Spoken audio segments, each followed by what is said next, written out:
Like and subscribe and click the bell icon to get new video updates. Fear, paranoia, anger. This is life under China's zero-COVID strategy. The threat of Omicron in no way justifies this draconian response. The state's priority is its image, not people's lives. When cases grew in Shanghai, I was hopeful.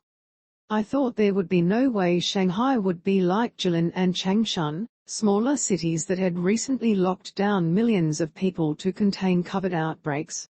I assumed that the government would finally have to relax its new zero-COVID approach.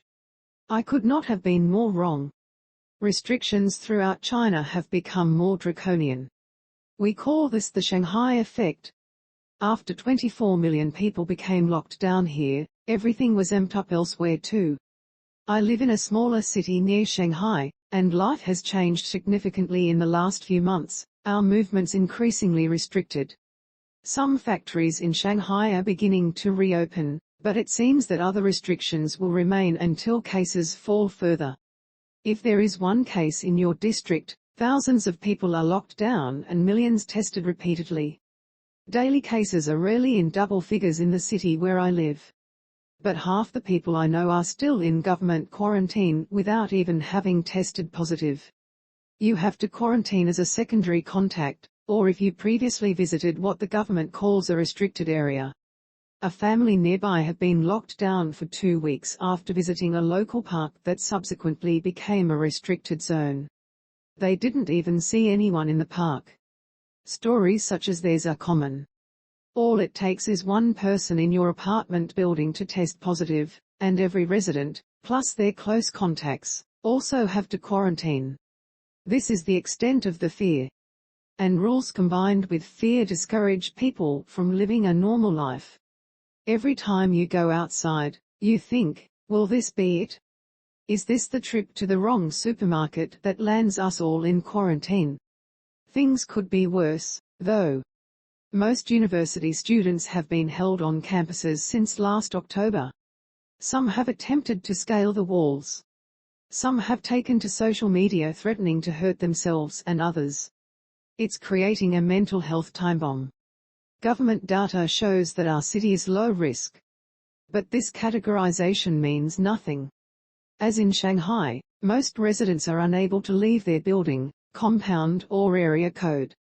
Queuing up for daily COVID tests has become mandatory in most areas. A test taken within 48 hours is required to enter supermarkets. Rules change suddenly, and new complexities are frequently added. Technology requirements have also accelerated. I was recently refused entry to a supermarket because I didn't have the right access codes on my mobile phone app. I went home empty-handed and later found out the app had crashed. This is happening regularly, and it leaves people stranded or unable to purchase necessities. These complex rules and tracking apps not only discourage people from going out but also ensure everyone is fully tracked. However, this feels unnecessary after a law with the death penalty was threatened last year to those who do not adhere to restrictions. For parents, however, the fear of separation is the killer. Schools here closed not because COVID cases appeared, but because authorities feared they might. Recently a child arrived at school with a red code, meaning they had crossed a restricted zone, and was taken away in a government vehicle.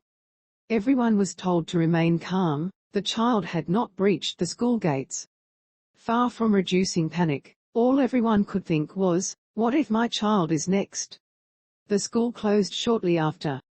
The graphic video of a health worker killing a corgi in Shanghai, apparently for fear it could spread the virus from its infected owner, made international headlines. But similar situations have happened across China over the past few months. Everyone has a group of neighbors primed to grab their pets if quarantine calls. Although I still walk my dog, we bought packed grass for an indoor dog toilet if we get fully locked down. Fitting the grass and wiping dog excrement off it was one of those surreal COVID moments we thought had been consigned to the dark days of 2020. Those of us now in disbelief at the harshness and scale of the government response are suffering from collective cognitive dissonance. Policies here have always prioritized fighting the virus over individual needs. Although China won the initial fight in Wuhan, the public made significant sacrifices. However, at that time the government response matched public fear and the perceived threat. The virus was more deadly in 2020 and we knew little about it. Much has changed in the subsequent 2 years. We have a vaccine, and are better at treating the virus.